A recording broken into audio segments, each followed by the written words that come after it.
வணக்கம். அறம் சொல்லும் திருக்குறள். இந்த பகுதியில் இன்றைக்கு அதிகாரம் 15 பிறனில் விழையாமை. இந்த அதிகாரத்தை பார்ப்பதற்கு முன்பாக பிறனில் விழையாமை என்றால் என்ன என்று பார்ப்போம். அறம் என்றால் என்ன என்பதை அறிந்தவர்கள் அடுத்தவரின் பொருள்களை பயன்படுத்தி கொள்வதில்லை. பகை, பாவம், பழி பயமற்றவர் இல்லறத்தார் ஆவர். அவர் அடுத்தவர் குடும்ப வாழ்வு சிதைய ஒருபோதும் காரணமாக இருக்க மாட்டார். இதுவே பிறனில் விழையாமை அதிகாரத்தின் மைய கருத்து. இந்த அதிகாரத்தின் முதல் குறளை பார்க்கலாம். பிறன் பொருளால் பெற்றொழுகும் பேதைமை ஞாலத்து அறம்பொருள் கண்டார்கண் இல்.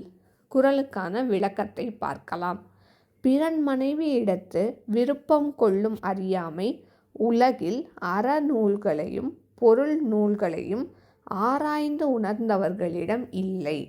அறம் என்றால் என்ன என்பதை அறிந்தவர்கள் சான்றோர்கள் பிறரின் மனைவி மீது ஒருபோதும் ஆசை கொள்வது இல்லை.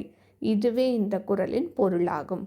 இந்த குறளுக்கான ஆங்கில விளக்கத்தை பார்க்கலாம்.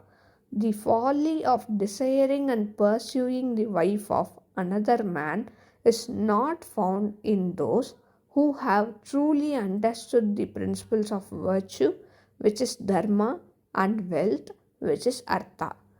மீண்டும் குறளை பார்க்கலாம். பிறன் பொருளால் பெற்றொழுகும் பேதைமை ஞாலத்து அறம்பொருள் கண்டார்கண் இல்.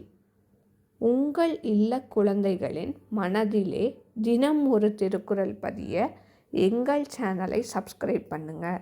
லைக் பண்ணுங்கள், ஷேர் பண்ணுங்கள், கமெண்ட் பண்ணுங்கள், சப்ஸ்கிரைப் பண்ணுங்கள். மீண்டும் நாளை அடுத்த குறளில் சந்திக்கலாம். நன்றி.